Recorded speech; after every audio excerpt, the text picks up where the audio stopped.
बच्चे इस वीडियो से दूर रहे। मेरे भाई सऊदीया अरब गए हुए थे। वो 2 साल बाद ही घर आते थे। फिर आखिर मेरी भाभी का सब्र जवाब दे गया और भाभी ने जबरदस्ती मेरे ऊपर। मेरा नाम वसीम है। ये उन दिनों की बात है जब मैं अपने घर में अकेला रह रहा था, क्योंकि मेरा भाई फारूक जॉब के सिलसिले में बैरून मुल्क यानी सऊदीया रहता था। मेरे माँ बाप दोनों ही वफात पा चुके थे। उनकी औलाद में हम 2 भाई और एक बहन थी, और बहन मेरे भाई से छोटी थी, लेकिन माँ बाप अपनी जिंदगी में ही उसका फर्ज अदा करके थे। लिहाजा घर में सिर्फ मैं और मेरी भाभी दोनों अकेले ही रहते थे। मेरी भाभी का नाम फरजाना था और मैं उन्हें एहतराम से भाभी कहकर पुकारता था।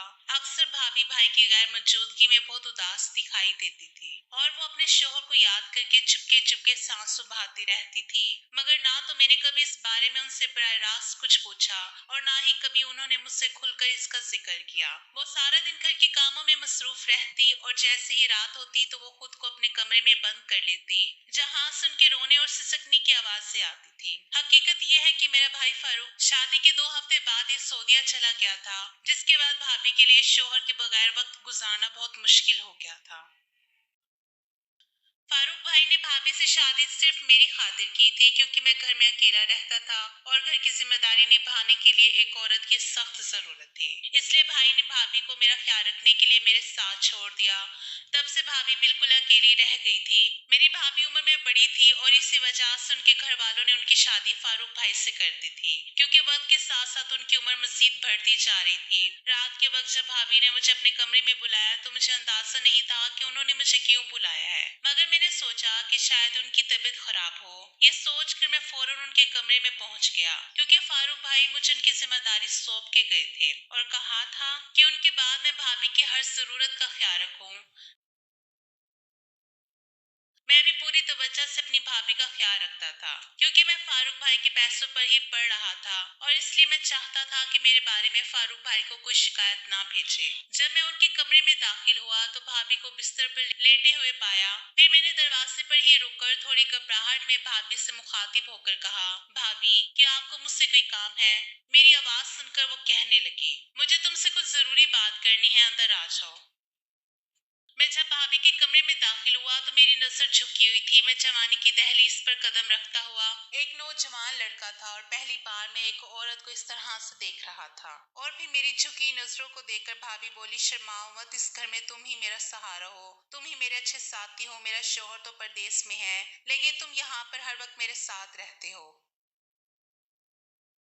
इस मुश्किल वक्त में तुम मेरी मदद नहीं करोगे तो कौन करेगा? मैं ये सोचकर परेशान हो गया कि भाभी के जिस्म में कहीं शदीद तकलीफ तो नहीं। इसलिए मैंने भाभी से कहा कि मुझे समझ नहीं आई कि आप क्या कह रही हैं। वो मेरी तरफ देखकर बोली, मेरे सर और जिस्म में बहुत दर्द है, क्या तुम मेरा सर और कंधा दुबा दोगे? मैंने घबरा कर कहा, मुझे ये काम नहीं आता। वो बोली, मुझे उम्मीद है कि तुम मेरा सर और कंधे बहुत अच्छी तरह दुबा दोगे और मेरा सर दर्द भी एक लम्हे में ठीक कर दोगे। मैं भाभी की बात सुनकर मुस्कुरा दिया, क्योंकि ये सच था कि मेरा भाई जब भी पाकिस्तान वापस आता था तो वो मुझसे हर वक्त अपने वजूद को आराम देने और सर को दुबाने का काम करवाता रहता था। चूंकि वो तो मेरा सगा भाई था, लेकिन मैं एक 24 साल का नौजवान लड़का होकर अपनी भाभी का ये काम कैसे कर सकता था? मैं समझ नहीं पा रहा था कि क्या करूं। भाभी नामहरम औरत है और वो अपने जवान देवर से सर को दबाते हुए भी शर्म महसूस नहीं कर रही थी, जबकि औरत के लिए मुनासिब नहीं होता कि वो एक मर्द से अपना सर या कंधे की दर्द दूर करवाए, खास तौर पर जब हम दोनों के कमरे में अकेले थे। मैं इस बात पर सख्ती से इनकार कर देना चाहता था और भाभी को डांट भी देना चाहता था, लेकिन उस वक्त मैं इनकार करने की पोजीशन में नहीं था, क्योंकि मैं बेरोजगार था और मेरा सारा खर्चा मेरा भाई उठाता था। इसलिए मुझ में भाभी के सामने किसी भी काम के सिलसिले में ना करने की हिम्मत नहीं थी। फिर मेरे इनकार ना करने पर भाभी ने अपने हसीन हाथों से मेरा हाथ पकड़कर अपने माथे पर रख दिया। शायद उसके सर में बहुत दर्द था। उस रात मैंने भाभी के सर और कांधों को अच्छे से दबाया और फिर अपने कमरे में वापस आ गया। मगर अगली रात फिर से ऐसा ही हुआ। रात 9 बजे भाभी ने मुझे आवाज देकर अपने कमरे में बुलाया तो मैं यही सोचकर पहुंच गया कि भाभी को कोई जरूरी काम होगा, लेकिन वहां जाकर मैं फिर हक्का बक्का रह गया, क्योंकि भाभी अपने बिस्तर पर एक मखसूस पोजीशन में करवट लेकर लेटी हुई थी और मैं घबराकर दरवाजे पर ही रुक गया। मैंने फिर भाभी को आवाज देकर पूछा कि भाभी जी, आपको मुझसे क्या काम है? मुझे लगा मेरी आवाज सुनकर वो उठकर बैठ जाएंगी, हमेशा की तरह दुपट्टे से खुद को ढांप लेगी, क्योंकि वो दुपट्टे में ही रहा करती थी। میں نے کبھی انہیں اس طرح سے نہیں دیکھا تھا، مگر میری آواز سن کر وہ کہنے لگی، وسیم اندر آ جاؤ، مجھے تجھ سے کوئی بد ضروری بات کرنی ہے۔ وہ ابھی بستر پر ہی لیٹی ہوئی تھی۔ پھر میں کمرے میں داخل ہوا۔ اس وقت بھی میری نظر جھکی ہوئی تھی۔ میں تھوڑا سا شرمیلا لڑکا تھا اور پہلی بار کسی عورت کو اس انداز سے دیکھ رہا تھا۔ بھابھی نے میری طرف مڑ کر دیکھا اور میری جھکی ہوئی نظریں دیکھ کر بولی، میرے سر میں بہت درد ہے۔ کیا تم پھر سے میرا سر دبا دو گے؟ تمہارے بھائی نے مجھے بتایا تھا کہ تم بہت اچھے سے سر اور جسم کے درد دور کرتے ہو، اور ان کا سر درد بھی تم منٹوں میں ٹھیک کر دیا کرتے تھے۔ بھابھی کی بات سن کر میں مسکرا دیا، کیونکہ یہ سچ تھا کہ میں واقعی بھائی کا سر دباتا تھا، لیکن وہ تو میرے بھائی تھے۔ مگر میں بھابھی کے ساتھ یہ سب کچھ بلا جھجک کیسے کر سکتا تھا؟ بھابھی نے تو مجھے آزمائش میں ہی ڈال دیا تھا۔ پھر بھابھی نے اپنا سر سرہانے پر رکھا اور میں ان کے پیچھے بیٹھ کر ان کا سر دبانے لگا۔ ابھی میں سر ہی دبا رہا تھا کہ بھابھی نے سائڈ ٹیبل سے تیل کی ایک چھوٹی سی بوتل نکالی اور مجھے پکڑا کر کہا، اس سے میرے سر کی مالش بھی کر دو۔ نوجوان لڑکا ہونے کے ناطے میں نے خود کو ہر قسم کے جذبات سے بچانے کی بھرپور کوشش کی تھی، لیکن بھابھی نے ابھی تک ایسی کوئی فرمائش نہیں کی تھی جس سے میں بہک جاتا۔ پھر جیسے جیسے میں ان کی مالش کرتا گیا، کمرہ بھابھی کی مدھم سی اور سرور بھری آوازوں سے گونجنے لگا۔ اس دوران نہ تو بھابھی نے میری طرف پلٹ کر دیکھا اور نہ ہی میں نے ان کے چہرے کی طرف نظریں اٹھائی۔ میرا چہرہ شرم سے سرخ ہو رہا تھا اور میں اس منظر سے بچ کر نکل نہیں پا رہا تھا، لیکن میں مجبور تھا۔ اگر میرے بھائی کو یہ سب معلوم ہو جاتا تو وہ ناراض ہو جاتے، مگر میں کیا کرتا؟ مجھے بھابھی کی ہر ضرورت اور ہر فرمائش پوری کرنا تھی، کیونکہ اگر میں بھابھی کی بات نہ مانتا تو میرا جیب خرچ بند ہو جاتا۔ لہٰذا میں کافی دیر تک بھابھی کے سر کی مالش کرتا رہا۔ کچھ دیر بعد شاید وہ سو گئی تھی، کیونکہ ان کی آواز بند ہو گئی تھی۔ پھر میں خاموشی سے بھابھی کے کمرے سے باہر نکل آیا۔ آج میں نے زندگی میں پہلی بار کسی عورت کے جسم کو اتنے نزدیک سے محسوس کیا تھا، اور اس احساس سے میرے بدن میں بجلی سے دوڑ گئی تھی۔ مجھ پر عجیب سا نشہ طاری ہو گیا تھا، اور پھر جیسے ہی میں نے سوچا کہ وہ میری بھابھی اور میرے بڑے بھائی کی بیوی ہے، تو میں نے توبہ کرتے ہوئے سوچا کہ آئندہ میں رات کو بھابھی کے کمرے میں نہیں جاؤں گا۔ صبح جب میں سو کر اٹھا تو بھابھی مکمل طور پر سر کو ڈھانپے ناشتہ بنا رہی تھی۔ پھر ناشتہ میرے سامنے رکھ کر انہوں نے میرا شکریہ ادا کیا اور کہا کہ وسیم، تم نے میری ساری تکلیف ختم کر دی۔ میں تمہاری بہت شکر گزار ہوں۔ یہ سن کر میں شرمندہ سا ہو گیا اور کہا کہ آپ سارا دن گھر کے کام کرتی ہیں اور اکیلی رہتی ہیں، آپ کوئی نوکرانی ہی رکھ لیں۔ نوکرانی رکھنے سے کون سا پیسوں کی کمی ہو جائے گی؟ میری بات سن کر بھابھی کہنے لگی، میری تھکن اس سے دور نہیں ہوگی۔ مجھے بھی بھابھی کی بات سمجھ ہی نہیں آئی تھی، لیکن وہ یہ کہہ کر واپس کچن میں چلی گئی اور میں گھر سے نکلا، لیکن جب شام کو واپس آیا تو یہ بات میرے ذہن میں گونجتی رہی۔ دوپہر کو میری بہن بھی ہمارے گھر آئی ہوئی تھی۔ میں نے سوچا کہ کسی طرح اپنی بہن کو بھابھی کی مالش کے بارے میں بتا دوں، کیونکہ میری بہن میری بھابھی کی شادی سے پہلے کی پرانی دوست تھی، یا شاید کلاس فیلو بھی تھی۔ جب میں اپنی بہن کو شکایت کرنے گیا تو بھابھی اور میری بہن باتوں میں اتنی مگن تھی کہ کسی نے میری طرف دھیان نہیں دیا، اور پھر رات کے وقت میرے بہنوئی بہن کو واپس اپنے گھر لے گئے۔ پھر اگلی صبح جب میں کمرے سے باہر نکلا تو دیکھا بھابھی کپڑے دھو رہی تھی اور بڑی مشکل سے کپڑوں کی بالٹی اٹھائے چھت کی طرف جا رہی تھی۔ یہ دیکھ کر میں شرمندہ سا ہو گیا، کیونکہ وہ کپڑے میرے تھے اور انہیں اس گرمی میں بالٹی اٹھا کر اوپر جانا پڑ رہا تھا۔ میں نے بھابھی کو اوپر جانے سے روکا، کیونکہ شدید گرمی تھی اور کپڑے دھوتے ہوئے ان کا لباس بھی گیلا ہو چکا تھا۔ میں نے جلدی سے بھاگ کر بھابھی سے بالٹی لے لی اور خود اسے چھت پر لے گیا۔ وہاں پہنچ کر میں نے بھابھی کے ساتھ ہی کپڑے بھی رسیوں پر پھیلا دیے۔ بھابھی بڑے عجیب انداز میں چل رہی تھی، شاید انہیں بہت زیادہ تکلیف ہو رہی تھی۔ میں نے ان سے کہا، اگر آپ چاہیں تو میں آپ کو کسی ڈاکٹر کے پاس لے چلوں، کیونکہ مجھے لگتا ہے کہ آپ کے جسم میں بہت زیادہ درد ہے۔ میری بات پر بھابھی اداسی سے مسکرائی اور کہنے لگی، وسیم تم فکر نہ کرو، یہ میری غلطیوں کا نتیجہ ہے، اسے ڈاکٹر بھی ٹھیک نہیں کر سکتے۔ بھابھی کی بات سن کر میں خاموشی سے انہیں دیکھنے لگا تو وہ کہنے لگی، فکر نہ کرو، میں جلدی ٹھیک ہو جاؤں گی، اور پھر اپنے کمرے میں چلی گئی۔ پچھلے کچھ دنوں سے بھابھی کی باتیں میری سمجھ سے باہر تھی۔ کبھی کبھی تو مجھے ایسا لگتا تھا جیسے وہ مجھ سے کچھ چھپانے کی کوشش کر رہی ہو۔ جب دوپہر ختم ہو کر شام ہوئی اور گرمی کا کچھ زور بھی ٹوٹا تو مجھے چائے کی طلب کا احساس ہوا۔ میں بھابھی سے چائے کا کہنے ان کے کمرے میں گیا تو کمرے سے مجھے ان کی آواز سنائی دینے لگی۔ وہ روتے ہوئے کسی سے فون پر کہہ رہی تھی، یہ سب کچھ تمہاری وجہ سے ہوا ہے، آج میری جو حالت ہے اس کی ذمہ دار تم ہو، تمہاری باتوں میں آ کر میں نے خود کو برباد کر لیا۔ भाभी की बात सुनकर मैं दरवाजे पर ही रुक गया। न जाने वो किससे बातें कर रही थी, लेकिन ये जरूर था कि वो कोई मेरा भाई नहीं था। भाभी की बातों का जो रुख मुझे समझ में आया, उससे मेरे रोंगटे खड़े हो गए। क्या भाभी के सर दर्द की वजह ये थी कि वो किसी और के साथ गलत तरीके से ताल्लुक में थी? ये सोचकर ही मेरे कानों से धुएं निकलने लगा। मुझे समझ में नहीं आ रहा था कि मैं ये बात किससे कहूँ। बगैर सोचे समझे मैंने भाई को फोन कर दिया। मैंने भाई से कहा कि भाई आप वापस क्यों नहीं आ जाते। वो पूछने लगे कि सब खैरियत है। अब मैं उन्हें क्या बताता कि आपकी गैर मौजूदगी में आपकी बीवी कैसे कैसे गुल खिला रही है। मैंने बस यही कहा कि आपकी याद आ रही है, हो सके तो वापस आ जाएं। कुछ देर के बातचीत के बाद भाई ने फोन रख दिया और फिर मैं गहरी सोच में डूब गया।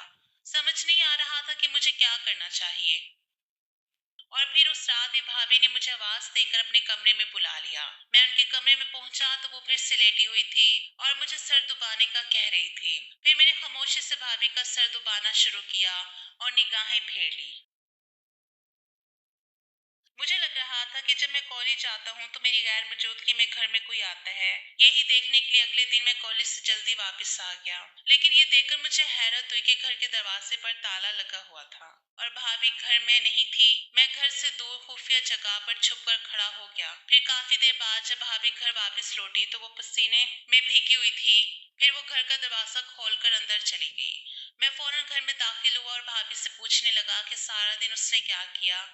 भाभी ने मुझे घर के कामों की तफसील सुना दी, लेकिन ये नहीं बताया कि वो बाहर क्यों गई थी। अब तो मुझे पक्का यकीन हो गया था कि भाभी कुछ ना कुछ गलत जरूर कर रही है। सारा दिन मैंने यूं ही बेचैनी के आलम में गुजारा।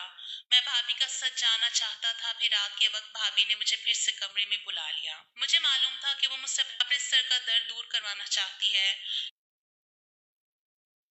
लेकिन मेरा दिल इससे राजी नहीं था। लेकिन हकीकत ये थी कि वाकई उसके सर में बहुत दर्द था। मैं भी भाभी के करीब हुआ ही था कि भाभी ने मुझसे एक अजीब सी बात कह दी, जिसे सुनकर मेरे रोंगटे खड़े हो गए। उन्होंने कहा कि पहले लाइट बंद करो, फिर ही मैं बात बताऊं। ये पहली बार था जब भाभी ने मुझे लाइट बंद करने को कहा।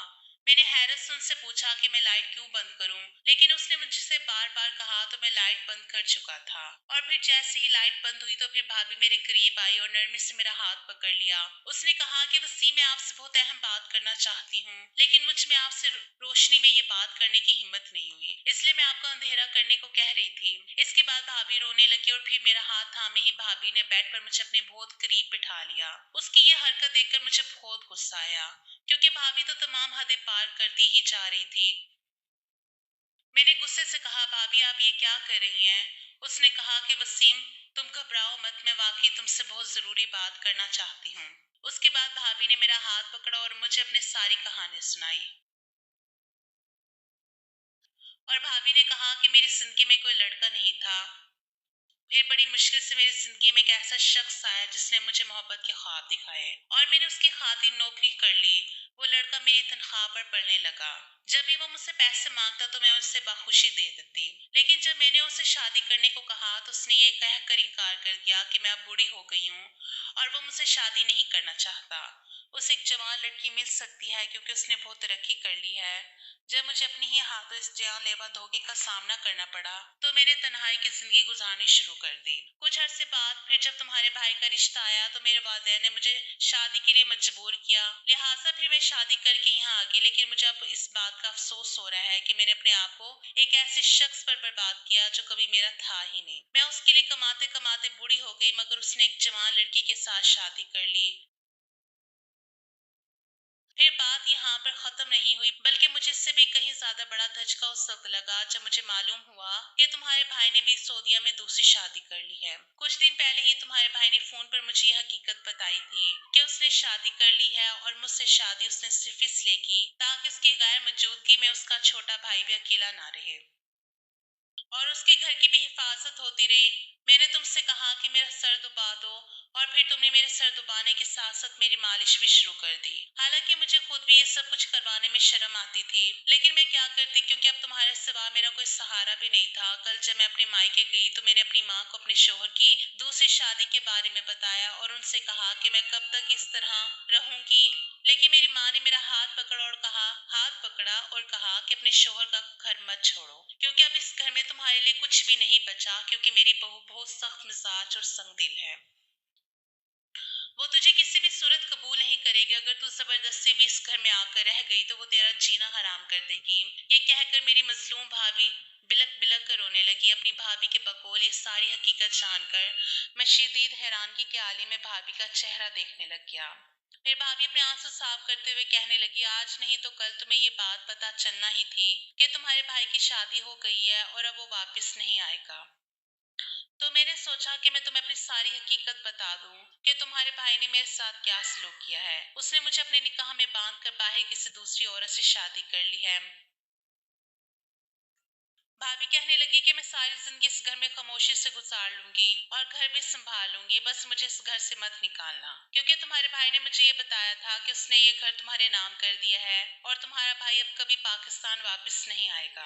और अब ये शदीद डर है कि एक दिन तुम भी मुझे इस घर से निकाल दोगे, क्योंकि इस घर के अलावा अब मेरा कोई ठिकाना नहीं है और मैं यहाँ से किसी भी सूरत नहीं जाना चाहूंगी। ये कहकर भाभी फिर से फूट फूट कर रोने लगी। मैंने भाभी से कहा कि प्लीज भाभी, आप मेरी तरफ से फिक्रमंद ना हो, चाहे दुनिया इधर से उधर हो जाए, लेकिन मैं कभी भी आपको इस घर से जाने के लिए नहीं कहूंगा। प्लीज, अब आपने रोना नहीं है और ये घर आपका ही तो है, क्योंकि जिस तरह आपने इस घर को संभाले रखा है ऐसे कोई भी औरत नहीं संभाल सकती।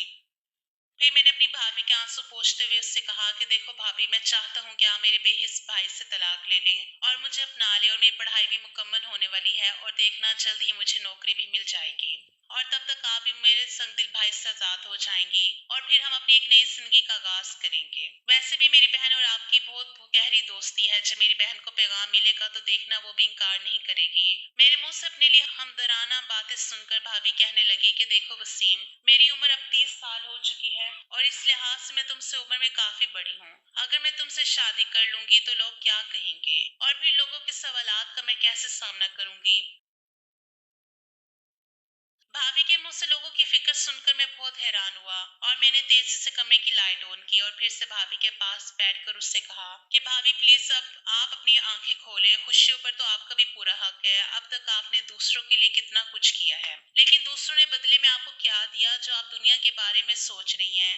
बस आप खुद का ही सोचो, इस पर मुझे कोई एतराज नहीं होगा। भाभी मेरी बात सुनकर रोने लगी। फिर मैंने भाभी को प्यार से समझाते हुए कहा, आपने जिससे प्यार किया, जिसकी खातिर खुद को बूढ़ा कर लिया, उसने ही आपकी कदर नहीं की। फिर आपने अपने घर वालों यानी माँ बाप और बहन भाइयों के लिए इतना कुछ किया, मगर वो भी आपको अपने घर पे नहीं रख पाए। फिर आपने मेरे भाई से शादी की, मगर वो भी खुद गर्ज मर्द निकला और उसने भी आपसे बेवफाई की। भाभी, इतना कुछ हो जाने के बावजूद अब आप भी दूसरों के बारे में सोच रही हैं और ये सोच रही हैं कि लोग क्या कहेंगे। मेरी बात सुनकर भाभी चुप हो गई और उसने मुझसे कहा कि वसीम, तुम बिल्कुल ठीक कह रहे हो, तुम्हारा जो दिल करे अब तुम वही करो। अब मैं तुम्हारे हर काम में बराबर की शरीक होंगी। बस वसीम, अब तुम ही मेरी आखिरी उम्मीद हो। अगर तुमने भी कल को मेरे साथ धोखा किया तो मैं सच में मर जाऊंगी और मेरा दिल इस बार धोखे को बर्दाश्त करने की हिम्मत खो देगा। मैंने भाभी के हाथों को अपने हाथों में जकड़ कर उन्हें यकीन दिलाया कि आप कभी ऐसा सोचना भी मत। अगर मैं आपको कभी धोखा दूं तो खुदा करे मेरा वो आखिरी दिन हो। और वैसे भी आप जैसी खूबसूरत और इतनी केयर करने वाली बीवी अगर मैं चिराग लेकर भी ढूंढता तो तब भी मुझे ना मिलती। मेरी बात सुनकर भाभी ने भी मुझे कहा कि वसीम, तुम बाकी मर्दों से मुझे बहुत अलग लगते हो। मुझे तुम पर मुकम्मल भरोसा है। उम्मीद करती हूँ कि तुम एक जिम्मेदार शौहर साबित होगे। ये सुनकर मैं भी खुश हो गया। फिर मैंने भाभी के आंसू साफ करते हुए मजाकिया तौर पर उनसे कहा कि जब आप मेरी बीवी बन जाएंगी तो मैं आपकी सर से लेकर पांव तक मुकम्मल मालिश कर दिया करूंगा। ये सुनकर शर्माते हुए वो हंसने लगी। उसको मुस्कुराता देखकर मैं भी खुश हो गया। फिर मैंने उसी वक्त अपनी बहन को फोन किया और उसे सारे मामले की हकीकत से आगाह कर दिया। मेरी बहन को भी भाभी की रुसवाई का सुनकर बहुत शर्मिंदगी हुई और उसने फौरी तौर पर भाभी से माफी भी मांगी। फिर मेरी बहन ने बैरून मुल्क बैठे भाई को फोन किया और उसकी इतनी बेइज्जती की कि वो आगे से कुछ ना बोल सका, या फिर वो ढीठ बनकर खामोशी के साथ बहन की सारी बातें सुनता रहा। मगर अफसोस कि वो अब भी अपने किए पर जरा भी शर्मिंदा नहीं था। मैं और मेरी बहन दोनों ने मिलकर भाई से कहा कि आज ही भाभी को तलाक देकर आजाद कर दें। कम से कम आप इसे अपने निकाह में रखकर कैद तो ना करें, क्योंकि इसे भी अपनी मर्जी से जिंदगी जीने का पूरा हक है। ये सुनकर भाई ने फौरन भाभी को निकाह के बंधन से आजाद कर दिया और फिर जैसे ही मेरी तालीम मुकम्मल हुई और इसकी इद्दत पूरी होने से पहले ही मेरी जॉब भी लगी। फिर थोड़े ही महीने बाद फरजाना के साथ शादी कर ली। अब वो अपने तमाम गुज़श्ता दुखों को भुलाकर मेरे साथ हंसी खुशी जिंदगी गुजार रही है। यूं कह ले कि हम दोनों मियाँ बीवी के एक दूसरे में जान बसती है। میں بے شک عمر میں اپنی بیوی سے چھوٹا تھا، لیکن اس کے باوجود میں نے اپنی بیوی کا آنگن ان تمام خوشیوں سے بھر دیا جس کے لیے وہ ساری عمر ترستی رہی۔ شاید اللہ نے اسے اس کے صبر کرنے کا صلہ دیا تھا۔ اگر دیکھا جائے تو ایک کنوارا لڑکا بلکہ ایک شادی شدہ انسان بھی کنواری لڑکی سے ہی شادی کرنے کی خواہش رکھتا ہے، مگر قربان جائیں کہ نبی اکرم صلی اللہ علیہ وآلہ وسلم نے اپنی زندگی مبارکہ کے پہلا نکاح ایک بیوہ خاتون سے کر کے پوری دنیا سمیت اپنی امت کو یہ پیغام دیتے ہیں کہ میں محسن انسانیت ہوں، رحمت العالمین ہوں، آسانیاں پیدا کرنے والا ہوں، دکھ دینے والا نہیں، لوگوں کا خیال رکھنے والا ہوں۔ ناظرین، آپ صلی اللہ علیہ وسلم نے جتنے نکاح کیے ان میں اماں عائشہ رضی اللہ تعالی عنہا کے سوا تمام عورتیں طلاق یافتہ تھی اور ان کے شوہروں کا انتقال ہو چکا تھا۔ ذرا سوچے اگر طلاق یافتہ عورت اتنی ہی حقیر ہوتی تو آپ صلی اللہ علیہ وآلہ وسلم ایک طلاق یافتہ عورت سے شادی کر کے اپنی جوانی کے سال اس کے ساتھ کیوں گزارتے؟ اس لیے ہمیں چاہیے کہ سنت نبی صلی اللہ علیہ وآلہ وسلم پر عمل پیرا ہوتے ہوئے طلاق یافتہ عورتوں کی زندگی تنگ نہ کرے بلکہ ان کے لیے آسانیاں پیدا کرے، اور جو شخص لوگوں کے لیے آسانیاں پیدا کرتا ہے اللہ تعالیٰ اس پر بہت راضی ہوتا ہے۔ دوستو، اس ویڈیو سے متعلق کمنٹ سیکشن میں ہمیں اپنی قیمتی رائے سے ضرور آگاہ کیجیے گا۔